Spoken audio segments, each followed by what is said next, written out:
honorable minister to give appointment orders to the students. నియామక పత్రాల పంపిణీ. హేమలత రాజ్ పురోహిత్ వార్డ్ ఆఫీసర్ గా వికారాబాద్ చెందిన అమ్మాయి. ఆ తర్వాత నల్గొండ, సూర్యాపేట, ఖమ్మం, పెద్దపల్లి, సిద్దిపేట, జనగామ, నిర్మల్, హైదరాబాద్, నాగర్ కర్నూల్, మంథని విద్యార్థులు. అదిగో హేమలత రాజ్ పురోహిత్ నియామక పత్రం అందుకో తల్లి. ఆమె దోస్తులు, చుట్టాలు, కుటుంబ సభ్యులు అందరూ గట్టిగా చప్పట్లు కొట్టాలి. చెలిమెండ్ల కోటేశ్వరి,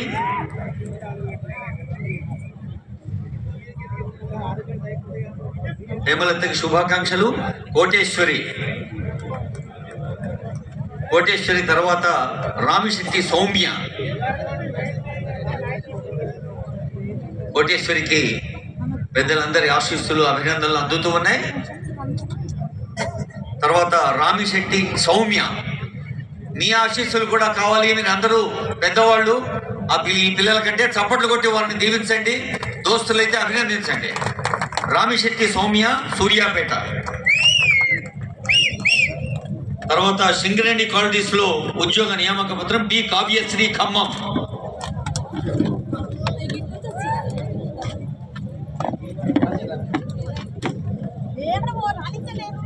కావ్యశ్రీ తర్వాత ఖమ్మం చెందిన దివ్య దుర్గ.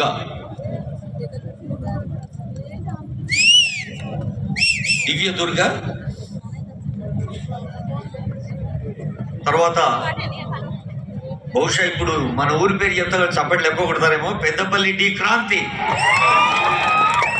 और जोर से और प्यार से सिद्धिपेट जी महेंद्र.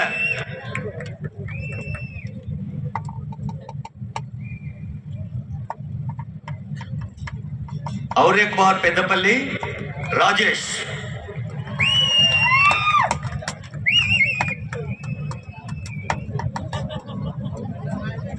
తర్వాత ఉదయ్ కుమార్.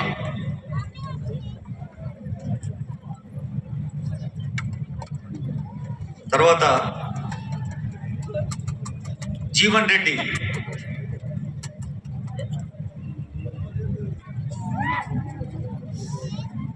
ఉదయ్ కుమార్ తర్వాత జీవన్ రెడ్డి. ఆ తర్వాత ఎం జ్యోతి. జీవన్ రెడ్డి శుభాకాంక్షలు తమ్ముడు. ఇప్పుడు ఎం జ్యోతి, జీవన్ రెడ్డి, విజయ్ కుమార్. అందరూ వరుసగా రావాలి. జ్యోతి, విజయ్ కుమార్, చంద్రహాస, శాలిని, రెడ్డీశ్వర, జయంతి, వనపర్తి. ఒకరి తర్వాత ఒకరు.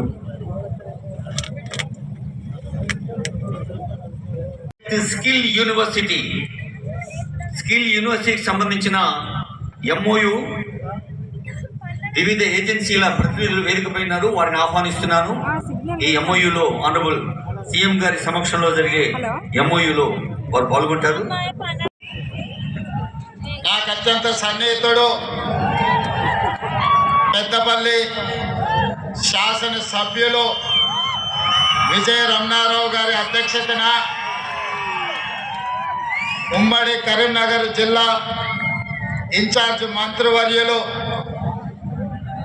ఉత్తమ్ కుమార్ రెడ్డి గారి నేతృత్వంలో మీ అభిమాన నాయకుడు ఈ ప్రాంతానికి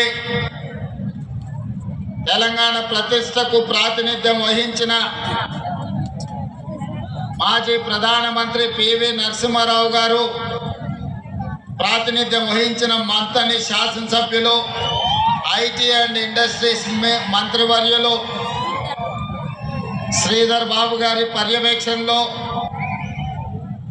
మిత్రులు, తెలంగాణ ఉద్యమకారుడు, మంత్రివర్యులు పొన్నం ప్రభాకర్ గారు, పొంగులేటి శ్రీనివాసరెడ్డి గారు, మిత్రులు పెద్దలు కోమటిరెడ్డి వెంకటరెడ్డి గారు, అదేవిధంగా వేదిక మీద ఉన్న మంత్రివర్యులు, పార్లమెంట్ సభ్యులు, శాసన మండలి సభ్యులు, శాసనసభ్యులు, ప్లానింగ్ కమిషన్ వైస్ చైర్మన్, వివిధ కార్పొరేషన్ల చైర్మన్స్, తెలంగాణ రాష్ట్ర ప్రభుత్వ ప్రత్యేక సలహాదారులు, కాంగ్రెస్ పార్టీ నాయకులు, ప్రాణ సమానులైన పెద్దపల్లి నియోజకవర్గ ప్రజలందరికీ కూడా మనస్ఫూర్తిగా నేను కృతజ్ఞతలు ధన్యవాదాలు తెలియజేస్తున్నాను.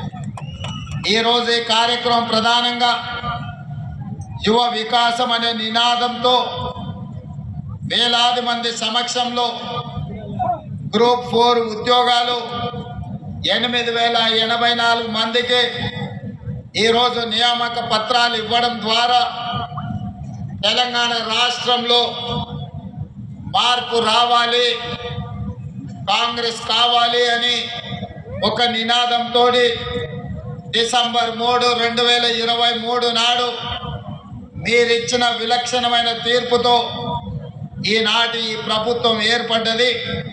ఈ వేదిక మీద ఉన్న పెద్దలందరూ వివిధ హోదాలలో బాధ్యత చేపట్టారు. ఇవాళ మేమందరం ప్రధానంగా మీరు రేవంత్ అన్నాని ఇష్టంగా పిలుచుకునే నేను ఒక జిల్లా పరిషత్ మెంబర్గా, శాసన మండలి సభ్యుడిగా, శాసనసభ్యుడిగా, పార్లమెంట్ సభ్యుడిగా, కాంగ్రెస్ పార్టీ కార్యనిర్వాహక అధ్యక్షుడిగా, కాంగ్రెస్ పార్టీ అధ్యక్షుడిగా, తెలంగాణ రాష్ట్ర ముఖ్యమంత్రిగా ఈ 18 సంవత్సరాలు మీరు అభిమానంతో చూసుకొని, మీరు గుండెల్లో పెట్టుకొని, మీ భుజాల మీద మోసిండ్రు కాబట్టి అతి సామాన్యమైన గ్రామీణ ప్రాంతం నుంచి ఒక వ్యవసాయ రైతు కుటుంబం నుంచి వచ్చిన నేను ఈరోజు గ్రామీణ ప్రాంతం నుంచి తెలంగాణ రాష్ట్ర ముఖ్యమంత్రిగా ఎదిగిన అంటే మీరందరూ అభిమానించబట్టి, ముఖ్యంగా నేను ఏ కార్యక్రమం తీసుకున్నా తప్పకుండా ఈ పెద్దపల్లి రామగుండ ప్రాంతం వచ్చినప్పుడల్లా వేలాదిగా మీరు తరలి వచ్చి అండగా నిలబడి మేము ఉంటామన్నా నువ్వు పోరాడు అని మీరిచ్చిన నైతిక మద్దతు ఇవాళ తెలంగాణ రాష్ట్ర ముఖ్యమంత్రిగా గర్వంగా పెద్దపల్లి గడ్డ మీద నిలబడి మాట్లాడుతున్న మిత్రులారా మీకందరికీ తెలుసు, ఈ కరీంనగర్ గడ్డ మీద కాలు పెడుతున్నప్పుడల్లా నాయకత్వం అంటే ఇలా ఉండాలి, ఒక మాట ఇస్తే ఆ మాట నిలబెట్టుకోవడానికి ఎన్ని ఒడిదుడుకులు వచ్చినా, ఎంతమంది అవాంతరాలు కల్పించినా ఇచ్చిన మాట నిలబెట్టుకోవాలని ఒక విశ్వాసాన్ని, నమ్మకాన్ని కలిగించిన శ్రీమతి సోనియా గాంధీ గారు గుర్తొస్తారు. ఎందుకంటే ఆనాడు 2004 సంవత్సరంలో ఎన్నికల సందర్భంగా పెద్దలు జీవన్ రెడ్డి గారు లాంటి పెద్ద నాయకుల నేతృత్వంలో శ్రీమతి సోనియా గాంధీ గారు కరీంనగర్ గడ్డ మీద నుంచి మొట్టమొదటిసారి 4 కోట్ల తెలంగాణ ప్రజల ఆకాంక్ష నాకు తెలుసు. మీ 60 సంవత్సరాల పోరాటము, మీ ప్రాణ త్యాగాలు, వీటన్నిటినీ నేను గుర్తిస్తున్నా. తప్పకుండా మీ ఆలోచన, మీ మనసులో మాటను నెరవేర్చే బాధ్యత నేను తీసుకుంటానని ఈ కరీంనగర్ గడ్డ మీద నుంచి శ్రీమతి సోనియా గాంధీ గారు మాట ఇవ్వడం జరిగింది. ఆనాటి నుంచి 2014 వరకు సుదీర్ఘమైన 10 సంవత్సరాలు ఈ తెలంగాణ ఉద్యమంలో ఎన్ని అవాంతరాలు వచ్చినా, ఎంతమంది అభ్యంతరం పెట్టినా 2000 సంవత్సరంలో తెలంగాణ రాష్ట్రం ఏర్పడాలి అని మొట్టమొదట తెలంగాణ కాంగ్రెస్ పార్టీ శాసనసభ్యుల తరఫున వేదిక మీద ఉన్న పెద్దలు డాక్టర్ జి చిన్నారెడ్డి గారు మొట్టమొదట సోనియా గాంధీ గారికి నివేదిక ఇచ్చి ఆనాడు 42 మంది కాంగ్రెస్ శాసనసభ్యులతో ఒక వినతి పత్రాన్ని బేగంపేట ఎయిర్పోర్ట్లో వారికి ఇచ్చి మొట్టమొదటిసారి వారి మదిలో తెలంగాణ రాష్ట్రం యొక్క ప్రత్యేకతను వారు నమోదు చేయడం జరిగింది. ఆనాడు వారు మొదలుపెట్టిన తెలంగాణ ఉద్యమం కొద్దిగా పెరుగుతూ తెలంగాణ రాష్ట్రాన్ని సాధించుకునే వరకు ఆ ఉద్యమం ఉర్రూతలు ఊగింది. ఇవాళ నేను గుర్తు చేయదలుచుకున్న పెద్దలు భట్టి విక్రమార్క గారు, పొంగులేటి శ్రీనివాసరెడ్డి గారు వేదిక మీద ఉన్నారు. కొంతకాలం ఖమ్మం జిల్లాలో తెలంగాణ ఉద్యమం లేదు అన్నట్టుగా కొంతమంది ప్రచారం చేసింది. కానీ ఇవాళ ఈ వేదిక మీద నుంచి నేను గుర్తు చేయదలుచుకున్నా, ఆనాడు విద్యుత్ శాఖకు సంబంధించి ఒక చిన్న ఉద్యోగ విషయంలో ఖమ్మం జిల్లా పాల్వంచలో మొట్టమొదటిసారి మా ఉద్యోగాలు మాకు కావాలి, మా ఉపాధి మాకు ఉండాలి అని మొట్టమొదట ఉద్యోగం కోసం ప్రారంభమైన పోరాటం ఆ తర్వాత తెలంగాణ ఉద్యమంగా మారి ఈ రోజు తెలంగాణ రాష్ట్రం సాధించడంలో తెలంగాణ ప్రజలు విజయవంతమైందంటే అది పాల్గొ